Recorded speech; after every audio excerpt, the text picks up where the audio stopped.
Tapi sayangnya Tante Indah tidak kunjung sadarkan diri, Wak. Hingga beberapa saat kemudian Tante Indah barulah itu terbangun nih dalam posisi menangis sekencang-kencang. Ibu, ayolah kita pindah aja dari rumah ini, Bu. Aku nggak mau lagi tinggal di sini. Hai, wassalamualaikum warahmatullahi wabarakatuh. Terima kasih sudah klik video ini. Oke, Wak, jadi di malam Jumat ini aku akan kembali membawakan satu kisah horor Wawa yang bikin hati aku teriris-iris, Wak. Yaitu tentang sosok perempuan yang mengalami kejadian sadis di dalam hidupnya. Bahkan setelah meninggal dunia, sosok ini pun masih berusaha keras meminta bantuan agar para pelakunya ini mendapatkan hukuman setimpal. Penasaran kalian kan sebenarnya apa yang terjadi sama sosok ini? Jadi tanpa berlama-lama langsung aja kita masuk ke KHW part 113 ini. Check it out.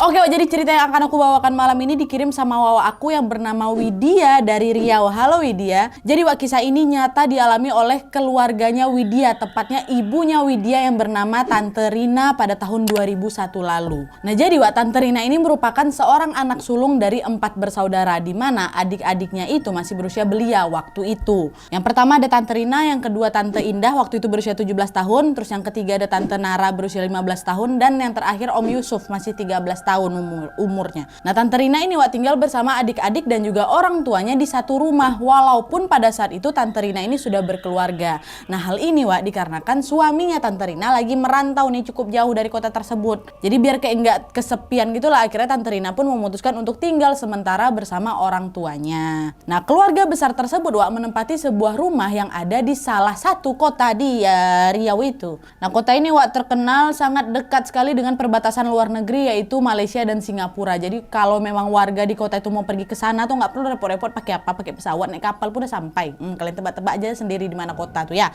Soalnya Widya nggak mau nyebutin gitu. Nah sehari-hari mereka menjalani kehidupan seperti biasa. Tante Rina pun kadang-kadang suka membantu ibunya beberes, memasak, dan melakukan pekerjaan rumah tangga seperti biasa. Nah sementara adik-adiknya pergilah itu ke sekolah kan. Masih remaja lah mereka waktu itu Wak. Nah pada suatu hari ketika mereka selesai menyantap makan malam, waktu itu mereka ini masih ya macam duduk-duduk gitu lah Wak di meja makan, nggak langsung bubar ke kamar masing-masing. Nah di situ mamanya Tante Rina, kita sebut aja lah Nek Ratih ya. Tiba-tiba Nek Ratih ini nanya, sayang, ibu mau nanya nih, salah satu di antara kalian apa ada yang lagi ada masalah, kata nenek kan. Hah, masalah gimana nih mak? Nggak ada, kami aman-aman aja, kata mereka. Nah mendengar jawaban anak-anaknya, Nek Ratih pun mendadak terdiam Wak. Nggak ada. Dengan ragu-ragu beliau pun kemudian melanjutkan lagi. Gini loh nak, sudah beberapa minggu ini ibu sering dengar suara tangisan perempuan setiap malam, kata mamanya. Masa bu, katanya. Ibu salah dengar mungkin enggak? Enggak mungkin bu salah dengar. Kalau salah dengar mana mungkin lah tiap hari nak. Tiap ibu kebangun yang mau ambil minum, tah ibu mau buang air, suara tangisan itu malah makin jelas. Oh itu mungkin suara tangisan ini Nara tuh bu, anak ketiga kan, suara tangisan Nara tuh. Dia kan habis putus cinta, kata Om Yusuf bercanda Wak. Nah mendengar celotehan Om Yusuf ini, Tante Nara pun ngelak lah bisa-bisa. Mana ada, nggak ada pula aku putus-putus cinta sampai nangis-nangis kayak gitu ya, katanya. Dan pada saat itu Nek Ratih pun beranggapan oh mungkin itu adalah suara anaknya, antara suara si Tante Indah atau suara Nara, yang kebetulan memang kamarnya ini bersebelahan Wak sama kamarnya Nek Ratih. Dan karena tidak kunjung mendapatkan jawaban siapa pemilik suara tangisan malam itu, Nek Ratih pun melerailah mereka dan beranggapan bahwa hal tersebut sebagai angin lalu aja. Nah hari berganti hari dan Nek Ratih pun masih terus juga Wak mendengar suara tangisan perempuan malam-malam tuh. Meskipun diliputi berbagai pertanyaan, Nek Ratih pun berusaha keras untuk mengabaikannya.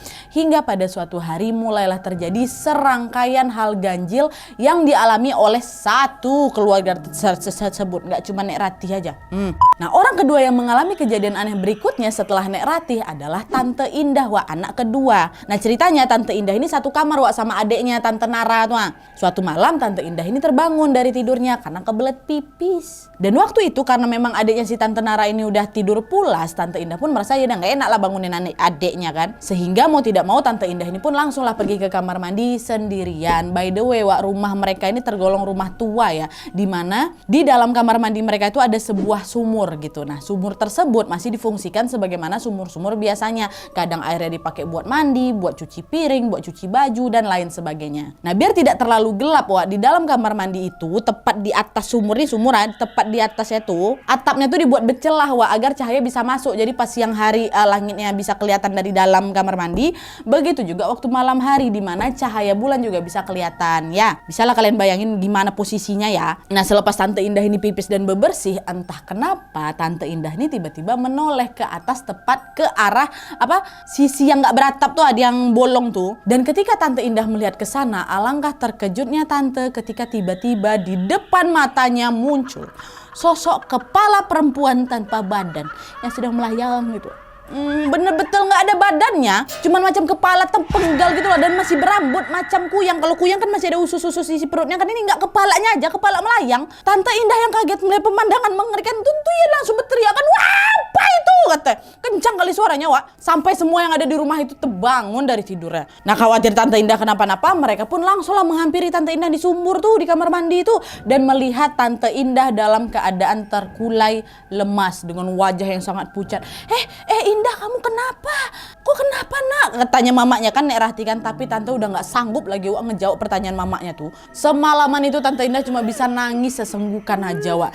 Dan karena kejadian malam itu pula, Tante Indah ini pun mendadak jatuh sakit sampai beberapa hari ke depan. Dan semenjak kejadian itu Wak, seluruh penghuni rumah itu udah nggak ada satupun yang berani buang air pas malam hari, nggak ada. Bahkan ya Wak ya, saking parnonya mereka ini sampai-sampai bawa baskom gitu loh ke kamar masing-masing. Untuk apa? Ya itu kalau misalnya kebelet pipis malam-malam kan mereka buang aja deh dalam kamar Wak, saking takutnya keluar tuh Apalagi mau ke kamar mandi dengar pula cerita Tante Indah kayak gitu ya kan. Ditambah lagi pada saat itu Nek Ratih masih juga terus mendengar suara tangisan perempuan tengah malam tuh, masih. Semakin hari bahkan ya Wak ya, semakin hari tangisan itu terdengar pilu dan menyayat hati. Awalnya cuma Nek Ratih aja yang dengar suara itu Wak, tapi lama-kelamaan seluruh penghuni rumah itu juga sayup-sayup mendengar tangisan perempuan.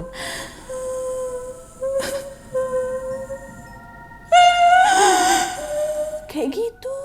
Kata Tante Rina Wak ya, suara tuh lembut kali macam tiupan angin di keheningan malam tuh loh, yang makin lama membawa energi kesedihan juga bagi siapapun yang ngedengar. Makin lama didengar kok makin sedih juga aku ya, kayak gitu. Nah setelah beberapa hari suara nangis itu tidak kunjung hilang, aktivitas para penghuni rumah itu pun jadi semakin berkurang Wak. Jadi macam suara ini aja yang sering dominan gitu loh. Sampai-sampai setiap kali malam tiba, Tante Indah sama Tante Narani selalu nyetel radio Wak, dan membiarkan menyala sepanjang malam tuh Sedangkan Om Yusuf yang biasanya bermain gitar di depan teras seusai Isya, dia langsung bergegas menuju kamarnya dan gak berani keluar sama sekali. Jadi mencekam kali loh suasana rumah tuh. Tante Rina Wak yang udah melahirkan Widya masih kecil tuh, kami jadi sering tidur duluan Nadia. Abis Isya tuh langsung tidur biasanya, gak ada lagi bangun-bangun sampai pagi. Intinya suasana di rumah itu tuh jadi hening dan mencekam kali Wak. Nah di sisi lain mereka ini juga mulai frustasi dan berpikir bagaimana ini caranya supaya gangguan-gangguan tersebut hilang. Tapi sayangnya tidak ada yang tahu harus berbuat apa. Tiap malam masih juga ada suara nangis tuh. Makin didengar makin sedih. Pokok nggak enak kali lah suasananya.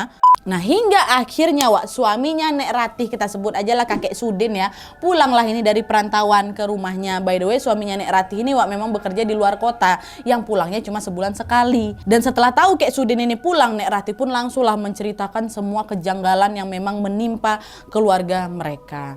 Nah keterangan Nek Ratih ini juga diperkuat dengan cerita dari anak-anaknya, dari Indah, dari Nara, dari Yusuf, dari Bu Rina itu sendiri juga. Nah mendengar pengakuan tersebut, akhirnya Kek Sudin ini pun memutuskan untuk memanggil seorang ustadz kenalannya Wak. Nah sesampainya Pak Ustadz ini di rumah mereka, beliau pun langsunglah ini berdoa kan, dan membacakan ayat-ayat suci Al-Quran di setiap sudut rumah. Di situ Nek Ratih ini juga bertanya kepada siapa ini, kepada Pak Ustadz, tentang apa nih yang sebenarnya terjadi di rumah kami dan kenapa mereka selalu meneror kami dengan suara tangisan perempuan gitu kan. Nah disitulah Pak Ustadz pun langsung menjelaskan bahwa suara itu berasal dari makhluk halus yang entah siapa, tapi yang jelas dia tersesat di gudang belakang rumah kamu dan menjadikan gudang itu sebagai tempat tinggalnya. Dan sebelum pulang Wak, Pak Ustadz ini juga memagari rumah tersebut dengan air doa agar gangguan-gangguan makhluk itu tidak datang lagi. Dan ternyata betul Wak, alhamdulillahnya semenjak saat itu Nek Ratih maupun anggota keluarga keluarga yang lain tidak pernah sekalipun mendengar lagi suara perempuan itu. Alhamdulillah pertamanya. Tapi kalian jangan senang dulu. Meskipun teror tangisan rumah itu sudah berhenti, rupanya sosok tersebut masih mengganggu, Wak. Bahkan menampakkan wujudnya. Udah nggak suara lagi, wujud ini tampakin ya. Jadi ceritanya waktu itu hari malam minggu lah, dimana Tante Indah anak kedua ini merayakan ulang tahunnya tepat ke 17 tahun.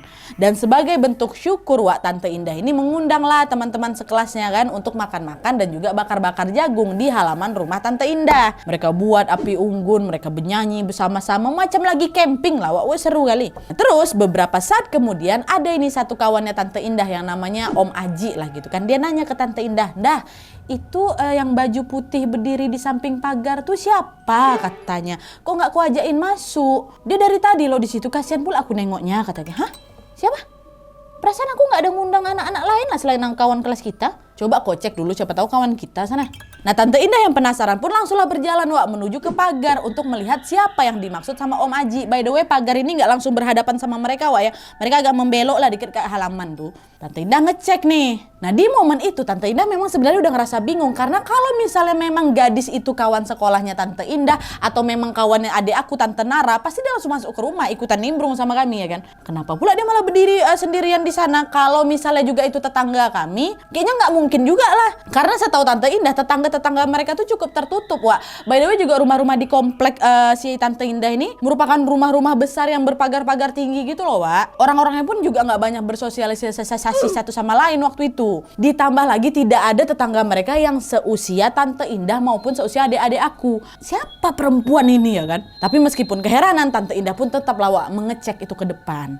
Nah, sesampai di pagar depan, Tante Indah celingak-celinguk kiri kanan, Wak. Ternyata tidak ada siapapun di sana. Betul-betul kosong, nggak ada orang. Mana nih? Nggak ada siapa-siapa, katanya. Dah, Tante Indah pun balik lagi lah ke kawan-kawan yang lagi ngumpul itu kan. "Woi, nggak ada siapa-siapa loh, Ji, di depan jangan ngada-ngada kok ya," kata. Kau nggak percaya pula kok sama aku," kata si Haji. "Coba sinilah aku yang ngecek," katanya. Dah, Om Haji pula yang bergantian berjalan ke arah pagar untuk memastikan. Tapi waktu dia nyampe ke sana memang nggak ada siapa-siapa. Kok nggak ada? Tadi ada loh dia. Om Haji ini udah yakin betul, Wak, bahwa tadi ada gadis kok yang berdiri di situ. "Nah, kan enggak ada kan," kata Tante Indah. "Kan ada apa, Indah? Tadi aku lihat dia di sini, dia pakai dress putih. Rambutnya keriting, badannya kurus, matanya natap ke kita terus. Jelas sekali kok dia tegak sini tadi." "Nggak ada, Ji," katanya. Udah masuk aja lagi ya. Tante Indah ini jadi nggak percaya gitu loh, Wak, sama Om Haji. Berdebat itu satu sama lain. "Aku nengok nggak ada, Haji. Aku nengok, aku yakin dia ada di sini. Udah pergi dia, mungkin nggak mungkin. Masih ada di sini dia harusnya." Nggak cuma mereka berdua aja berdebat, Wak. Tante Nara, adiknya Tante Indah ini juga ikut-ikutan membenarkan si kakaknya kalau nggak ada kok kawan aku yang ciri-cirinya macam yang Om Haji sebutin tadi, nggak ada. Nah, di sini, Wak, Om Haji agak kesel. Ini kok nggak ada yang percaya nih sama aku? Masa ya dari banyaknya orang di sini nggak ada yang nengok gadis itu? Masa cuma aku aja? Nggak ada, Ji. Kami nggak ada nengok perempuan di sana. Jadi teman-teman Om Haji juga nggak ada yang melihat gadis itu, Wak. Nah, sampai sini Om Haji pun terdiam lah dan serah kalian lah, katanya kayak gitu. Merajuk Om Haji, tapi dia yakin kalau ada kok perempuan tuh tadi. Nah, sampailah akhirnya waktu sudah menunjukkan pukul 10 malam di mana acara sudah selesai, Wak. Dan kawan-kawan mereka juga sebagian ada yang udah pulang, sebagian juga ada yang membantu membersihkan sisa-sisa bebakaran. Nah, mereka kan beberes-beresnya sambil ngobrol itu, Wak, kan. Nggak terasa ternyata jam sudah menunjukkan setengah 12 malam. Nah, nggak tega sama anak-anak yang harus pulang melewati sawah-sawah gelap ini. Akhirnya Nek Ratih pun menyarankan mereka untuk menginap saja di rumah mereka. Dah lah, Nak, baliknya besok pagi aja, bahaya malam-malam kayak gini. Tidur aja lah di sini rame-rame kalian, kata Nek Ratih ya kan. Nah, akhirnya mereka pun setuju, Wak, untuk bermalam di rumahnya Tante Indah malam itu. Udah. Malam semakin larut, tawari yang mereka pun lama-lama menjadi hening, gegara, semua udah pada ngantuk. Nah, ketika hendak tidur, Wak, mereka pun mengambil posisi masing-masing nih, seperti memang sudah disepakati. Kawan-kawannya Tante Indah yang perempuan tidur bareng tuh di kamarnya Tante Indah, berame-rame lah, dan di kasur, dan di bawah gelar karpet gitu kan. Sedangkan yang laki-laki tidur di ruang tamu nih dengan membentangkan karpet. Dan kawan-kawan laki-laki ini terpaksa, Wak, memang tidur di ruang tamu karena kata Widya rumahnya Nek Ratih itu cuma ada 4. Satu kamar Nek Ratih, satu kamarnya Bu Rina sama Widya, kamar Om Yusuf, sama kamar Nara sama Indah. Dah tidurlah semua ya kan, hening. Besok pagi tiba. Keesokan paginya, tepat waktu itu di hari Minggu ya kan. Bu Rina ini, Tante Rina, mamanya si Widya, dibantu dengan kedua adik perempuannya membuat nasi goreng Wak untuk disuguhkan ke kawan-kawannya Tante Indah. Dan disinilah Tante Nara cerita nih ke Nek Rati perihal Om Aji yang semalam melihat ada sosok perempuan berdiri di depan pagar. Mendengar ceritanya Nara dan juga Indah nyeletuk juga di situ, Tante Rina langsung nyaut, itu kawannya Indah mungkin. Dia mungkin lagi cari angin pula di depan gitu. Enggak Mbak, bukan kawan aku katanya. Anak-anak yang datang ke sini pun nggak ada yang pakai baju putih kok. Oh berarti tamu nggak diundang itu. Dia pengen ikut pesta ulang tahun kamu tunda katanya. Jangan kau ngomong macam-macam kok ya. Perasaanku jadi nggak enak pula nih kalau ternyata dia bukan manusia, macam mana? Dan kata Tante Rina juga Wak, semenjak kejadian di atas sumur tuh memang Tante Rina ini berubah menjadi super duper penakut Wak. Dan pikirannya ini selalu dipenuhi sama skenario kisah horor gitulah. Nah melihat respon Tante Indah yang agak berlebihan itu, Bu Rina pun langsung mengingatkan lagi untuk udahlah Wak, kalian udahlah Dek, senantiasa berdoa aja lah sama Allah supaya kalian semua tuh dijauhin sama hal-hal buruk. Iya Kak, tapi betul nggak itu Kak ya? Sekalian tuh pula, udah lagi doa gau kata. Kata siapa? Kata Tante Rina ke adik-adiknya nih. Dah lah kan, pagi itu mereka berempat pun ngobrol di dapur hingga masakan pun siap dihidangkan. Semua anggota keluarga termasuk teman-temannya Tante Indah pun bersama-sama menikmati sarapan pagi di ruang tamu. Nah pada saat menyuap nasi ke dalam mulut wajahnya Om Aji ini, masih ingat kalian? Om Aji ini tampak pucat kali dan matanya merah macam orang nggak tidur semalaman. Nah Bagas, ada Om Bagas kan kawannya Tante Indah ini yang memang duduk di seberangnya Om Aji pun melihat kejadian itu. Dia langsung nanya lah kan, kau sakit Ji? Muka kau pucat kali, merah pula matamu, nggak tidur kau tadi malam, ngapa kau sakit? Iya, apa Wak, aku semalam nggak bisa tidur Gas. Loh kenapa Ji? Kok nggak bisa tidur gara-gara banyak nyamuk di ruang tamu aku ya? Kata Tante Indah Wak. Dan dengan suara lirih Om Aji pun mengatakan hal sejujurnya kepada mereka apa yang dia alami. Semua orang yang ada di situ langsung hening nih Wak mendengarkan si Om Aji kan. Disinilah Om Aji bilang, jadi Wak, waktu aku udah siap-siap mau tidur, nggak sengaja mata aku nih nengoklah ke arah tirai depan. Rupanya di situ ada perempuan yang tadi aku tengok di pagar berdiri dia di depan rumah kau. Ya udah aku cek lah kan dari balik pintu. Belum lagi aku terbangun nih Wak ya, aku tengok dari celah pintu bawah itu. Rupanya nggak ada kakinya Wak, kakinya nggak napak tanah. Kata perempuan itu melayang, kata si Aji. Tengok pemandangan mengeri itu seketika tubuh aku pun langsung lumpuh rasanya Wak. Aku bergetar hebat tapi aku gak mau teriak ini gara-gara takut nanti kalian semua terbangun. Dan di momen itulah aku menyadari bahwa sosok gadis berbaju putih yang tadi aku tengok bukan manusia. Akhirnya aku balik lagi nih posisi tidur aku kan, tapi aku gak bisa pejamin mata Wak. Aku coba berulang kali gak bisa aku. Kuintip lagi ke belakang, ternyata sosok itu terus mengintip dari balik tirai sampai kapan Wak? Sampai suara azan berkumandang. Di situ dia ngintipin aku, tau kau. Selepas azan baru sosok itu pergi dari sana. Itu kata Om Aji Wak. Kata Tante Rina, Om Aji menceritakan pengalamannya dengan raut wajah yang gusar. Disitulah terlihat jelas kalau Om Aji ini macam trauma kali lah. Nah Tante Rina sama Nek Rati pun saling bertatap-tatap Wak. Sebelum kemudian Nek Rati berkata, "Nah Aji, ibu minta maaf ya udah bikin kamu ketakutan, bikin kamu gak nyaman tidur di rumahnya ibu. Maaf ya nak ya." Sebenarnya juga dalam beberapa waktu di rumah ini kami juga semua menemui kejadian-kejadian ganjil. Ganjil nak. Ya seperti yang Nak Aji alami. Jadi kan belum selesai Nek Ratih ini berbicara Wak, nggak ada angin, nggak ada hujan, tiba-tiba Tante Indah jatuh pingsan. Semua yang di sana langsung panik lah kan dan mencoba membaringkan Tante Indah di atas tempat tidur. Dah bangun dah, kenapa kau? Katanya.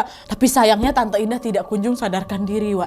Hingga beberapa saat kemudian Tante Indah barulah itu terbangun nih dalam posisi menangis sekencang-kencangnya. Ibu ayolah kita pindah aja dari rumah ini Bu, aku gak mau lagi tinggal di sini katanya. Nah kalian tahu si Tante Indah tuh pingsan gara-gara apa? Kemasukan? Bukan, gara-gara ketakutan sampai terpingsan. Setelah mendengar cerita Om Aji itu ayolah Bu pindah aja, Indah gak mau lagi tinggal di rumah ini Bu, banyak hantunya Bu.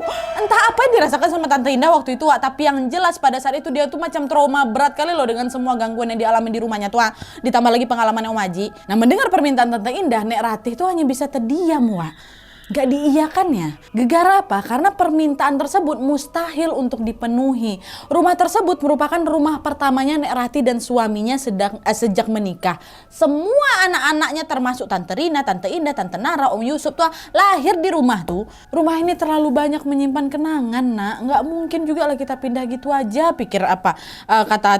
Siapa Nek Ratih nih? Tapi rupanya Wak, Tante Indah ini tetap kekeh pendiriannya. Dia gak mau lagi tinggal di rumah itu. Hingga kemudian suami Nenek Rati pun pulang lagi nih dari perantauan dan berusaha untuk memberikan pengertian sama Tante Indah. Beliau juga menyarankan seluruh penghuni rumah untuk mendekatkan diri lagi kepada Allah Subhanahu wa taala dengan cara apa? Sholat tepat waktu, mengaji, zikir dan lain sebagainya. Dan akhirnya mereka semua pun mencobalah menuruti saran tersebut, Wak, dan alhamdulillahnya sejak saat itu gangguan dari si sosok perempuan tadi pun perlahan mulai menghilang.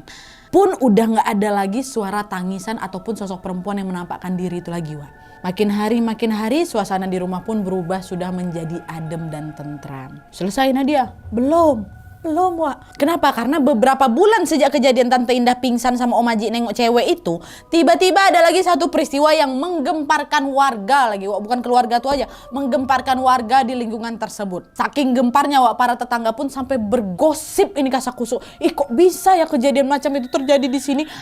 Penasaran kalian kan? Apa berita yang menggemparkan warga sekeliling rumah Tante Indah tuh? Masuk.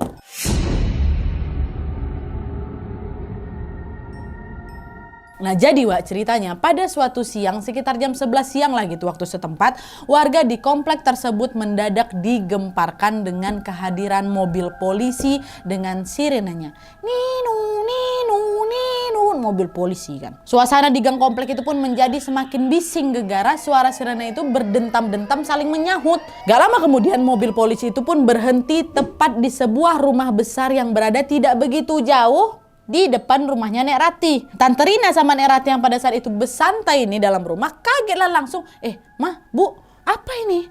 Ada warga yang lagi bermasalah sama polisi ini nampaknya, Bu. Deg-degan juga mereka tuh, Wak. Dan mereka pun ke depan lah kan menengok apa yang dilakukan sama polisi itu. Ternyata betul, Wak. Gak lama kemudian para petugas berseragam itu pun tampak mendobrak paksa pintu rumah besar yang ada di depan rumah Bu Rina tuh. Didobrak pintu rumah tuh kan. Beberapa warga penasaran juga langsung keluar rumah tuh dan menyaksikan kejadian itu dengan keingintahuan yang sangat besar. Kenapa tuh kok didobrak itu semua? Warga pun jadi ikutan heboh, Wak, karena baru kali itulah polisi datang berjajar-jajar pula tuh ke wilayah tempat tinggal kami. Dan tuh kan, Wak, nggak lama setelah polisi-polisi itu masuk ke rumah besar tersebut, beberapa polisi pun keluar lagi nih sembari memasang polis lain di sana. Sampai sini, Wak, kerumunan warga jadi semakin banyak lagi dan mereka juga bertanya-tanya nih apa yang sedang terjadi di dalam rumah besar tuh. Ditambah lagi, Wak, beberapa warga di sana termasuk Nenek Ratih juga tidak begitu tahu nih siapa yang tinggal di rumah itu karena rumah itu seperti kosong, tidak berpenghuni gitu, Wak.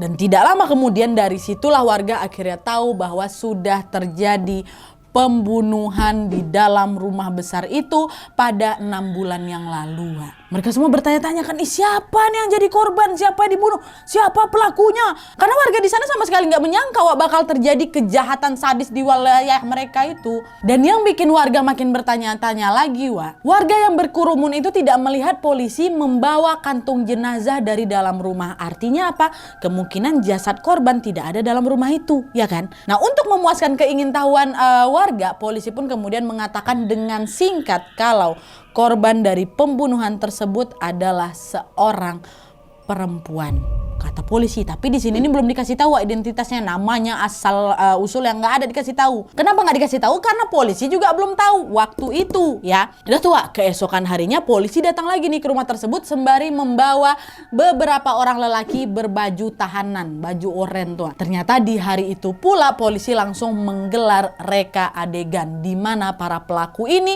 harus memperagakan aksi sadisnya. Meskipun para pelaku ini sudah ditangkap, Wak, polisi itu juga masih agak kesulitan tuh mencari identitas korban ini. Polisi menanyai warga sekitar serta menunjukkan foto korban semasa hidup. Nah, di foto itu menunjukkan sosok gadis berambut panjang dan keriting. Tubuhnya kurus. Ibu, bapak ada yang kenal sama orang ini, kata polisi ke warga kan. Tapi, Wak, sayangnya tidak ada satupun dari warga yang mengenal perempuan itu. Dan FYI juga, Wak, di tahun itu belum ada sistem sidik jari KTP katanya. Jadi untuk mengidentifikasi kasus mayat misterius itu memang agak susah. Gak ada, Pak, kami gak kenal, ini kami belum pernah lihat lagi orangnya, katanya. Dan hingga beberapa saat kemudian barulah terungkap bahwa rumah yang berada di depan rumahnya Bu Rina ini disewakan kepada seorang calo. Calo apa itu, Nadia? Calo TKW. TKW yang kerjaannya menyalurkan perempuan-perempuan dari Indonesia untuk dipekerjakan ke negara-negara tetangga. Nah, kalian ingat kan, Wak? Tadi di awal Widya bilang kalau dia tinggal di sebuah kota di mana berbatasan cukup dekat sama Malaysia dan Singapura. Nah, itu makanya, Wak, beberapa orang di kota itu pun memanfaatkan kesempatan ini dengan membuat usaha sebagai penyalur TKW. Dan para calo ini biasanya akan menampung calon-calon TKW ini sebelum akhirnya diberangkatkan ke negara tujuan. Dan rumah besar yang ada di seberang rumahnya Bu Rina itu dijadikan tempat penampungan TKW, Wak, sama calo-calo itu. Akan tetapi, Wak, beberapa warga tuh nggak ngeh gitu loh, nggak ngeh kata Tante Rina nih, nggak ada yang ngeh kalau ternyata rumah tersebut dijadikan penampungan. Karena apa? Ya tadi, jarak antar rumah di komplek tuh memang cukup jauh, Wak. Bukan tetangga yang mepet-mepet kali itu, enggak. Ini bukan komplek lah ya, bisa dibilang macam pemukiman warga lah gitu. Biasanya rumah mereka tuh terpisah, ada ladang, ada kebun, nah baru rumah lagi kayak gitu, Wak. Ditambah lagi para calon tenaga kerja di rumah itu pun mungkin macam jarang keluar. Jadi beberapa warga juga nggak tahu nih kalau ternyata rumah itu tempat penampungan gitu lah, Wak. Makanya mereka kaget semuanya kan waktu tiba-tiba kok ada korban. Emang rumah itu ada isinya, kayak gitulah. Nah, terus nih, Wak, ya, beberapa hari kemudian polisi pun akhirnya membeberkan fakta bahwa identitas korban sudah diketahui. Dan ternyata perempuan itu bernama Asih. Dia waktu itu masih berusia 16 tahun dan berasal dari sebuah kota di Pulau Jawa. Nah, Asih ini, Wak, putus sekolah di usia yang memang sangat belia karena keluarganya bisa dibilang kurang mampu. Nah, karena nggak tahan hidup di bawah garis kemiskinan, akhirnya Asih pun nekat, Wak, menerima tawaran untuk menjadi TKW ke Malaysia. Untuk apa? Untuk bisa membantu perekonomian keluarganya. Dengan harapan yang besar, Asih pun kemudian diberangkatkan, Wak, oleh penyalur TKW dari Jawa ke Sumatera untuk menunggu sementara pengurusan perizinan ke Malaysia. Asih waktu itu nggak sendiri, dia sama kawan-kawan lainnya, Wak, dari Jawa juga. Dan akhirnya ditempatkanlah di penampungan di depan rumahnya Bu Rina itu. Nah, selama masa penantian itu, Wak, Asih ini juga sambil mengikuti training seputar urusan rumah tangga dan juga pelatihan bahasa biar nanti di sana tuh nggak kesulitan lah gitu ngomongnya kan. Hari-hari pun berlalu, satu persatu penghuni penampungan itu udah mulai tuh diberangkatkan ke Malaysia, ke Singapura. Barulah di sini kegelisahannya si Asih muncul, Wak. Karena apa? Karena dia tidak kunjung diberangkatkan ke luar negeri. Padahal nih, Wak, ya, kawan-kawan yang seangkatan sama si Asih ini sudah hampir semuanya mendapatkan pekerjaan di luar. Udah semua diberangkatkan, hampir semuanya. Kok aku nggak diberangkatin? Dan kegelisahan itu juga semakin menjadi-jadi ketika calon tenaga kerja yang baru aja datang setelah Asihnya langsung diberangkatkan ke luar negeri. Asih jadi mikirlah dalam hati, ini giliran aku kapan nih? Kok aku belum juga diberangkatin? Dia yang baru nyampe langsung diberangkatin duluan. Akhirnya gara-gara dia nggak terima, Asih pun kemudian memberanikan diri, Wak, bertanyalah kepada calonnya dan meminta kejelasan perihal keberangkatannya itu. Saat ditanyain Asih nih, Wak, ya, Pak, ini gimana, Pak, kok saya belum berangkat, apa segala rupa kan. Si calo ini selalu aja bilang, kalau kamu nanti dulu aja lah sih, nanti aja. Sekali dua kali Asih masih bisa terima, Wak, sama alasan tersebut. Tapi lama-kelamaan geram juga lah si Asih. Calonya pun juga nggak bisa ngejelasin alasan apa nih dibalik keberangkatan aku yang lama. Mereka cuma bilang nanti, kapan nantinya tuh? Dan kenapa harus nanti gitu? Asih mau minta penjelasan alasannya tuh, Wak. Tetaplah kata orang tuh, udahlah nanti aja gitu. Nah, karena selalu menerima jawaban yang tidak memuaskan, pada suatu ketika Asih pun mulailah kehilangan kesabarannya, Wak. Di suatu malam Asih kemudian menghampirilah salah satu calo yang ada di sana dan dia berkata cukup kasar dengan nada yang tinggi. Pak, ini maksudnya apa nih, Pak? Udah berbulan-bulan aku di sini, enggak juga kalian berangkat kan? Yang jelas-jelas aja lah, Pak. Aku nggak mau ya kalau jawaban Bapak sih nanti aja terus. Nah, disitulah, Wak, mulai terjadi perdebatan nih antara si Asih sama si calo. Marah-marah Asih di situ, Wak, sampai nangis saking frustasinya tuh, karena dia udah pengen kali punya penghasilan, pengen ngirimin uang dari hasil jerih payahnya ke keluarga yang memang kurang mampu tuh. Tapi kenyataan bahwa dia tidak kunjung bekerja jelas membuatnya sedih lah, bukan main kan, Wak. Asih terus tuh meluapkan kemarahannya kepada si calo hingga akhirnya calo tadi pun terpancing emosi. Setelah dia dengar semua luapan amarahnya Asih, dia pun langsung ditamparnya Asih sekali. Dipukulnya si Asih sampai jatuh tersungkur di tanah tuh. Nah, mendapatkan perlakuan kasar itu Asih nggak terima, Wak. Dia balik lagi melakukan perlawanan kan. Nah, melihat perlawanan Asih yang cukup berani, calo lainnya, ini kan satu calo nih, ada lagi calo lainnya, Wak, yang kebetulan memang lagi ada di lokasi itu pun ikut melakukan sesuatu yang sangat sadis kepada si Asih. Kalian tahu apa? Calo yang kedua ini diambilnya palu besar kan, dipukulnya tepat di belakang kepalanya Asih itu. gitu. Dapat pukulan keras gitu tuh langsung roboh ke tanah si Asih itu kan, langsung gak sadarkan diri Wak. Nah di sini Wak, kedua calo ini mikir kalau oh Asih sudah meninggal nih. Apalagi kepalanya pastilah berdarah gara-gara pukulan besar tadi kan Wak. Nah melihat keadaan Asih yang udah gak bergerak, panik lah mereka. Kayak gimana ini, mati dia nih Wak. Nggak tahu aku ya, kau pun tahu apa pula pukulnya pakai palu. Ya aku bantuin kau, kata si kawannya. Beradu nih mereka berdua. Nah takut karena sudah melakukan kejahatan, mereka pun langsung lah itu Wak, menyeret tubuhnya Asih dan membawanya ke kamar mandi di rumah itu. Dan disitulah Wak terjadi sebuah kekejaman yang luar biasa sadis. Dimana untuk menutupi kejahatannya mereka berdua langsung pak, tahu kalian maksudnya kan? Dipisahkannya tubuhnya si Asih itu menjadi beberapa bagian menggunakan kapak. Tapi pada saat mereka mau memulai itu, mereka potong dulu bagian kakinya si Asih kan. Nah waktu dipotong, Asih tiba-tiba terbangun, dibelalakkan matanya, terkejut, dia kena Asih belum meninggal kok. Apa nggak langsung tersadar waktu kaki dipotong kan? Nah melihat Asih yang tiba-tiba tersadar sembari merintih kesakitan, makin panik lagi lah calo itu. Karena takut Asih akan melaporkan hal ini kepada polisi, mereka kemudian langsung menghilangkan nyawa Asih dengan cara dikampaknya leher si Asih itu. Jadi kan langsung dipisah. Astagfirullahaladzim. Disitulah Asih betul-betul udah meninggal dunia. Ya Allah, terbayang. Dan setelah mengetahui Asih meninggal dunia nih Wak ya, bukannya berhenti, mereka justru meneruskan memotong-motong bagian tubuh lainnya. Mereka melakukan hal keji tersebut di dua tempat memang Wak. Satu di kamar mandi, terus dilanjutkan lagi mereka potong-potong di garasi. Nah puas melakukan aksi jahanam itu ya Wak ya, para calo pun kemudian memutar otak lagi nih agar kejahatan mereka tidak diketahui sama polisi. Mereka bungkuslah potongan-potongan tubuh Asih menggunakan 2 kresek besar dan mereka membuangnya di lokasi yang jauh dari pemukiman penduduk. Dan di malam itu juga mereka langsung mengendarai mobil dan membuang jenazah Asih ke sebuah bukit dekat tempat pembuangan sampah. Astagfirullahaladzim. Ya Allah. Dan setelah mereka melakukan tindakan kriminal tuh ya, mereka masih bisa hidup tenang seolah tidak terjadi apa-apa. Kegiatan di penampungan itu masih berlangsung seperti biasanya Wak. Dan FYI juga Wak ya, di malam eksekusi itu kebetulan tidak ada orang tuh di rumahnya penampungan itu selain Asih sama para pelaku. Makanya itulah perbuatan jahat mereka kepada Asih tidak diketahui siapapun waktu itu Wak. Dan meskipun sejak kejadian itu teman-teman Asih yang lain juga bertanya-tanya, kemana Asih, kok jarang kelihatannya kayak gitu. Tapi mereka tidak terlalu memikirkan hal itu Wak, dan menganggap Asih sudah diberangkatkan kemana, ke luar negeri. Jahat kok tuh. Nah adalah tuh Wak, 6 bulan berlalu, entah kenapa tiba-tiba saja calo pembunuh beserta antek-anteknya yang berjumlah 5 orang tiba-tiba mendatangi polisi untuk menyerahkan diri. Di depan para polisi mereka mengakui perbuatannya. Pak polisi, sebenarnya kami ini sudah menghilangkan nyawa seorang perempuan Pak. Lu diceritain lah itu semuanya kan. Nah mendengar pengakuan mengejutkan itu, polisi dengan cepat langsung menginterogasi mereka untuk menggali lagi fakta lebih dalam Wak. Dan disitulah baru terungkap bahwa mereka menyerahkan diri karena apa? Karena mereka selalu dihantui oleh arwahnya Asih, sehingga mereka merasa bersalah yang teramat dalam. Kata mereka, Asih selalu mendatangi mereka dengan suara tangisan memilukan. Dan tidak jarang juga Asih ini selalu menampakkan dirinya dalam keadaan yang memang sudah sangat mengenaskan. Nah karena nggak tahan dengan hal itu semua, barulah di sana mereka sepakat mengakui kejahatannya di hadapan polisi Wak. Sampai sini kalian tahu Wak, kenapa keluarganya Bu Rina ini sering sekali mendengar suara tangisan perempuan. Bahkan Om Aji nih ya, kawannya Tante Indah tadi juga kenapa bisa melihat sosok perempuan berbaju putih dengan ciri-ciri yang sama kayak si Asih. Rupanya apa? Rupanya Asih ingin meminta tolong kepada mereka agar jasadnya ditemukan dan dikuburkan dengan layak. Dan selain itu pastinya Asih ini juga merasa marah kepada para pelaku yang masih bisa menghirup udara bebas usai melakukan tindakan keji terhadapnya.